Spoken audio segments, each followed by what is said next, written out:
Takže, babeta z môjho odhadzovacieho videa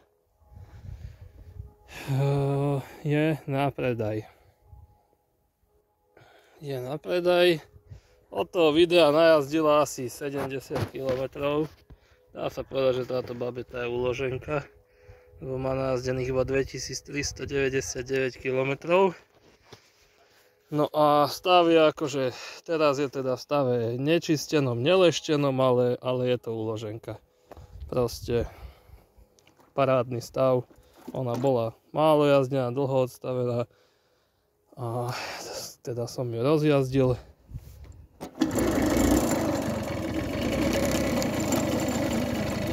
To naštartuje, zadné koleso sa netočí, má tichučký chod.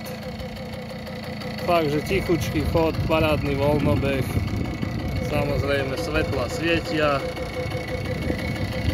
klakson trúbi, teda bzučiak bzučí, aj ten voľnobeh ešte sa dá ubrať a nezhasne,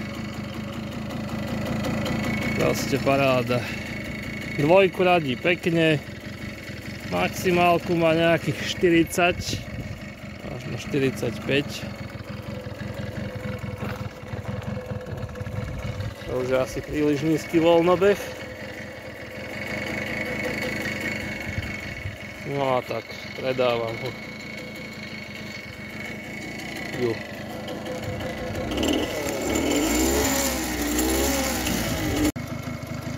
No takže babetka takto pekne ide.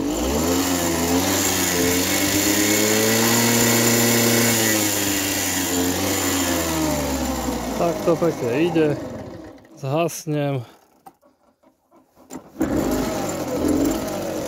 naštartuje,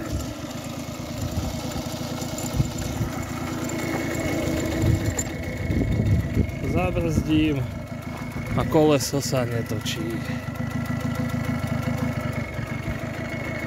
Takže tak, kto si ho ešte vyleští, vyčistí, tak bude mať fakt nádherný kúsok.